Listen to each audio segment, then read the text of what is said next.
Merci de vous joindre à nous pour vous informer. Voici le sommaire. Les évêques de la SANCO en appellent à l'implication personnelle du chef de l'État au sujet de la nomination du Premier ministre de la Transition. Face au blocage pour la mise en œuvre de l'accord du 31 décembre, les prélats catholiques demandent aussi à la MP au rassemblement de faire preuve de bonne foi. Un message que soutient le G7 qui se dit prêt à rencontrer le chef de l'État quant à ceux. Et de leur côté, les évêques de l'Assemblée provinciale épiscopale de Kananga demandent aux miliciens de Kamwina Sampou de mettre fin aux hostilités dans le Kasaï. C'est donc l'une des conclusions issues de leur session extraordinaire tenue à Kinshasa, question de faire respecter la vie humaine. Et en dehors de nos frontières, un attentat suicide raté à Constantine en Algérie, bilan 2 blessés. Cette attaque, revendiquée par l'État islamique, a visé un commissariat de la police. Les autorités algériennes ont signalé que l'auteur de cet attentat raté a été abattu lorsqu'il tentait de s'introduire dans le commissariat avec une ceinture d'explosifs. Nomination du Premier ministre, la SANCO appelle à l'implication personnelle du chef de l'État, Joseph Kabila Kabange, et demande à la majorité au rassemblement de faire preuve de bonne foi pour la mise en œuvre de l'accord du 31 décembre. C'est le message des évêques de la SANCO lancé lundi 27 février lors d'une conférence de presse à Kinshasa. C'est face à un blocage pour la mise en œuvre de l'accord que les prélats catholiques ont tenu à faire cette mise au point. Outre l'implication personnelle du chef de l'État sollicité par les évêques, la SANCO a aussi appelé la MP, l'opposition et la société civile à être sensibles aux cris de détresse du peuple congolais qui attend impatiemment l'application de l'accord de la Saint-Sylvestre et à ne pas bloquer l'application de cet accord par des manœuvres dilatoires et par des intransigeances irréalistes. Face à la montée de tension ce dernier temps, à son endroit, la SANCO a tenu aussi à préciser son rôle de la médiation. Il consiste à offrir aux acteurs politiques et sociaux un cadre propice aux concertations et à les exhorter à trouver un consensus en privilégiant les intérêts de la population et le bien supérieur de la République, a expliqué l'abbé Donatien Cholet, secrétaire général de la SANCO. Pour Christophe Lutundula, vice-président du G7, les évêques n'ont pas tort, c'est une question de bonne foi et de volonté politique. Et sa plateforme se dit donc prête à rencontrer le président de la République pour dégager le même entendement des choses par les uns et les autres. Adolphe Loumanou, président de la délégation de la MP à la SANCO, se dit satisfait de voir que tout le monde rejoint le président de la République en empruntant la voie qu'il avait déjà tracée. La plateforme Rassemblement de forces politiques et sociales acquises au changement est en processus de restructuration. L'organe dirigeant a éclaté en 4 instances, nous fait savoir le site actualité.cd. Ce processus mènera au remplacement d'Etienne Tshisekedi, vu que ce dernier incarnait à la fois l'autorité morale du rassemblement, mais aussi le président du Conseil des sages. Selon Peter Kazadi, interrogé par le même site d'information, il était temps de combler le vide laissé par Etienne Tshisekedi. Pour lui, rien n'a été éclaté en 4, mais les 2 fonctions ont été détachées, car pour l'instant, nul ne peut assumer les 2 responsabilités à la fois. Cependant, le Conseil des sages reste l'organe appelé à prendre des décisions et celles-ci seront ensuite apportées au président du Rassemblement en tant qu'autorité morale. Pour Peter Kazadi, rien ne les divise car cette restructuration est un fruit de consensus. Il s'agit du Rassemblement qui aura un comité de sages et un président. Seul le Conseil de discipline y sera ajouté. Il n'est pas question de créer un autre rassemblement. À l'issue de leur session extraordinaire tenue à Kinshasa, le lundi 27 février, les évêques de l'Assemblée provinciale épiscopale de Kananga ont lancé un appel aux miliciens de Kamwina Sampou pour mettre fin aux hostilités par respect à la vie humaine et pour ne pas servir d'alibi à ceux qui veulent voir la situation politique rester bloquée. Les évêques de Kananga ont lancé cet appel dans une lettre intitulée « Écoute le son de ton frère, crier vers toi ». Les évêques de la SEPCA ont ainsi invité les forces de l'ordre à la retenue dans leur usage de la force contre les miliciens et aux autorités politiques de poser des gestes de décrispation et de réconciliation, mais aussi d'établir des responsabilités dans cette crise afin de punir les coupables. Par ailleurs, les évêques de Kananga ont demandé à la MONUSCO d'appuyer les efforts de résolution pacifique de ce conflit. Notez que la SEPCA regroupe les évêques de 8 diocèses du Grand Kasaï. Il s'agit de Kananga, Mweka, Kabinda, Tchumbe, Mbujimaï, Lwebo, Luiza et Kolé.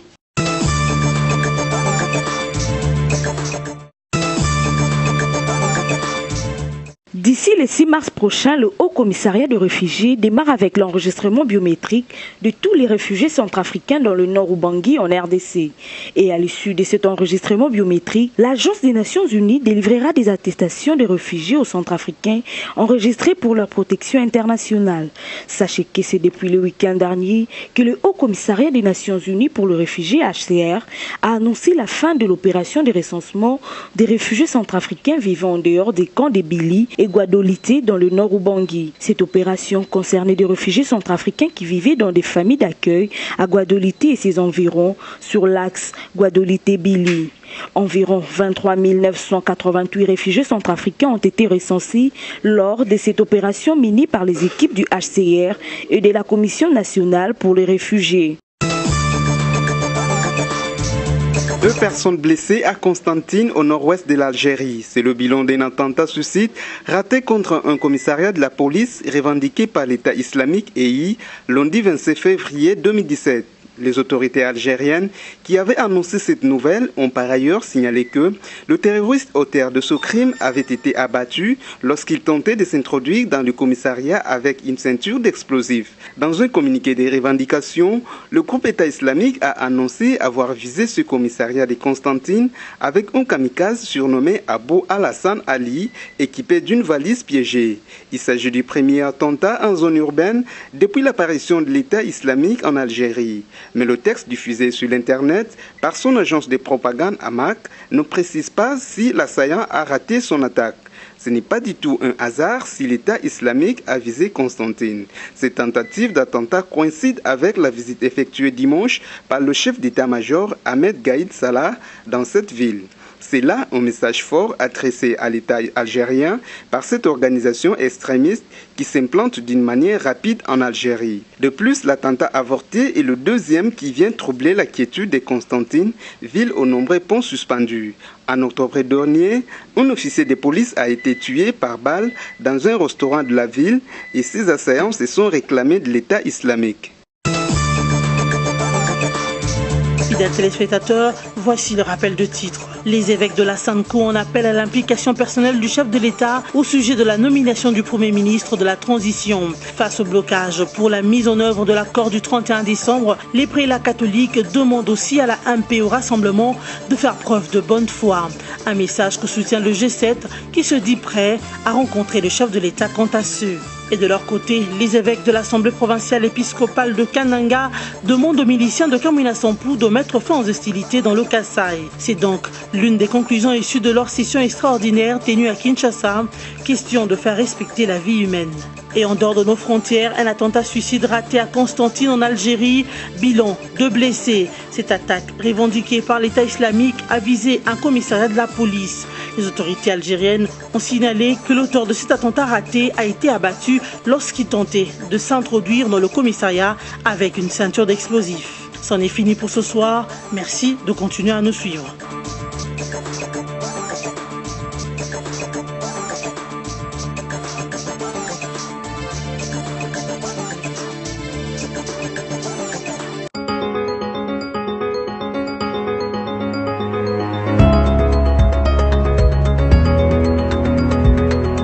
Mesdames, Messieurs, bienvenue à cette revue de presse des journaux en ligne Paris ce mardi. La conférence de presse des évêques de la SANCO, la restructuration du rassemblement, tels sont les sujets à la une des journaux. Ouvrons cette revue de presse avec la prospérité qui titre à sa une « Accord, Premier ministre, transition et élection, majorité rassemblement, les évêques crient à la fin du blocage ». De blocage en blocage, les évêques mesurant l'impact du retard qu'aura pris depuis le 31 décembre 2016 la mise en œuvre intégrale de l'accord dès qu'il avait été conclu entre la majorité et les rassemblements s'en remettent désormais à l'implication personnelle du président de la République, Joseph Kabila Kabange, pour une nouvelle issue heureuse de ce processus de rapprochement politique en vue d'une transition consensuelle. Il lui recommande particulièrement de jouer un rôle déterminant, notamment pour la nomination rapide du Premier ministre qui sera chargé de former le gouvernement d'union nationale dont la mission prioritaire consistera à organiser les élections d'ici fin décembre 2017. Les évêques, craignant le pire pour le patrimoine de l'Église, devenu la cible du saccage, du pillage et des autres actes de profanation, demandent en plus au président de la République de veiller à garantir la sécurité des personnes et des biens sur toute étendue du territoire national et l'intégrité du pays. La majorité, le rassemblement et la société civile, les médias, la police nationale congolaise, les FARDC, les fidèles catholiques, le peuple congolais et la communauté internationale sont chacun, selon ses missions et attributions, interpellés par les prélats dans un message pathétique publié le lundi 27 février 2017 à Kinshasa. Nomination du Premier ministre, la Sanko en appelle à l'implication personnelle du Raïs, écrit Forum 2As à sa manchette. Selon le journal, 2 mois après sa signature, le compromis politique du 31 décembre semble à l'arrêt. Les négociations politiques directes, majorité rassemblement en vue de former un gouvernement de transition devront conduire le pays aux élections prévues cette année piétine. Les deux camps se rejettent la responsabilité. La médiation, elle, n'en peut plus de ce manœuvre dilatoire. Lors de la conférence de presse tenue hier lundi à Kinshasa, la conférence épiscopale nationale du Congo Sanko a exhorté la majorité présidentielle et le rassemblement à faire preuve de bonne foi pour appliquer de façon intégrale l'accord de la Saint-Sylvestre. Ce n'est pas tout. Les évêques catholiques convie le président de la République en sa qualité de garant de la nation à s'impliquer davantage dans la mise en œuvre de cet accord, particulièrement dans le processus de nomination du Premier ministre chargé de former le gouvernement ayant pour priorité l'organisation des élections. L'appel est lancé aux uns et aux autres de considérer d'abord l'urgence dans laquelle se trouve notre population aujourd'hui.